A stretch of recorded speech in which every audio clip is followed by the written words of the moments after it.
Salam saudara. Dalam upaya meningkatkan kapasitas pengelolaan arsip, tim BRMP Aceh melaksanakan kunjungan kerja ke Balai Arsip Statis dan Tsunami, Arsip Nasional Republik Indonesia di Banda Aceh. Pada kegiatan ini, tim mempelajari pengelolaan arsip dinamis mulai dari penciptaan, klasifikasi, penyimpanan, hingga temu kembali arsip. Tim juga mendapat pemahaman mengenai pengelolaan arsip inaktif, penerapan jadwal retensi arsip, serta sistem penyimpanan arsip vital di Central File.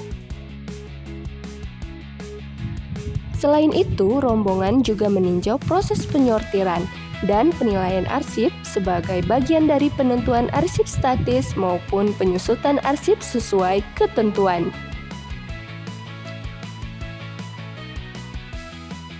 Melalui kegiatan ini, BRMP Aceh terus berkomitmen meningkatkan kualitas tata kelola arsip dan administrasi kelembagaan guna mendukung pelayanan yang lebih efektif, akuntabel, dan profesional.